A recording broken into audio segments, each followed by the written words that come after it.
தமிழக வாழ்வுரிமை கட்சியின் சார்பாக ஆதரவு தெரிவிக்க இங்கே வருகை இருந்திருக்கக்கூடிய அன்பு தோழர்கள் அனைவருக்கும் என்னுடைய வணக்கத்தை தெரிவித்துக் கொள்கின்றேன். தொடர்ச்சியாக எனக்கு முன்னாலே பேசிய தோழர்கள் சொன்னது போல இந்த காவல்துறை சாதிய பாகுபாட்டோடு காவல் நிலையத்தையே நீதிமன்றம் போல நினைத்து கொண்டு தங்களை நீதி அரசர்கள் போல் நினைத்து கொண்டு ரவுடிப்பணம் செய்யக்கூடிய காவல்துறை காவல் நிலையங்களிலே பெருகிவிட்டார்கள். சாத்தான்குளத்திலே அப்பாவையும் மகனையும் படுகொலை செய்த ரவுடிகளுக்கு நீதிமன்றம் தண்டனை வழங்கி இருக்கிறது. அதற்கான விசாரணைகள் நடந்து வந்த பொழுதே இங்கே காவல் நிலைய படுகொலைக்கு எதிராக எப்படிப்பட்ட சட்டங்கள் இங்கே செயல்படுகிறது என்பதை தெரிந்ததற்கு பிறகும் இந்த படுகொலை நடந்திருக்கிறது என்று சொன்னால் இங்கே ஆளக்கூடிய மாநில அரசு காவல்துறையை தன்னுடைய கைகளிலே வைத்திருக்கக்கூடிய தமிழ்நாட்டினுடைய முதலமைச்சர் உடனடியாக இதற்கு ஒரு தீர்வை தந்திருக்க வேண்டும்.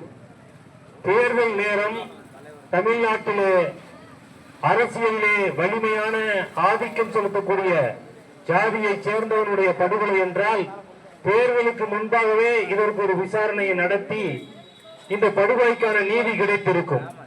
பாவம் தேவேந்திர வேளாளர் சமூக மக்களை இன்னும் வாக்கு வங்கிகளாகவே ஆளக்கூடிய அரசு பார்த்து கொண்டிருப்பதால் தேர்தல் முடிந்ததற்கு பிறகு கூட இந்த படுகொலைக்கான நீதி கிடைக்காமல் மக்கள் வீதியிலே போராடக்கூடிய ஒரு வேதனையான நிலைமையில் இருக்கின்றோம்.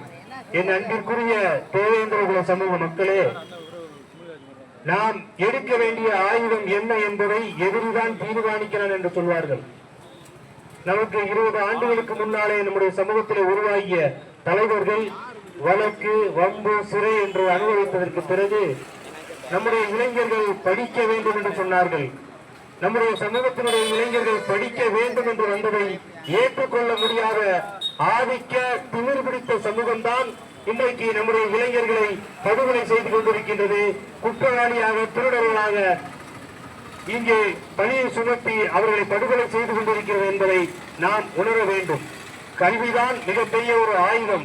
அம்பேத்கர் சொன்னது போல இந்த அறிவு ஆயுதத்தை நாம் கையிலே எடுத்ததற்கு பிறகு நம்முடைய இளைஞர்கள் படுகொலை செய்யப்படுகிறார்கள். குறிப்பாக நம்முடைய தேவேந்திர சமூகத்தைச் சேர்ந்த இளைஞர்கள் படிக்க வேண்டும் என்று திருநெல்வேலியிலே போராடிய நம்முடைய தம்பி தீபக் பாண்டியன் படுகொலை உள்ளிட்ட பல்வேறு நம்முடைய இளைஞர்கள் எழுச்சி மிகு இளைஞர்களாக வளர்ந்து வந்தவர்கள் நம்முடைய சமூகத்தை வளர்க்க வேண்டும் என்று களத்திலே போராடியவர்களை எல்லாம் இன்றைக்கு பல்வேறு சூழ்ச்சிகளின் அடிப்படையிலே படுகொலை செய்யப்பட்டிருக்கின்றார்கள்.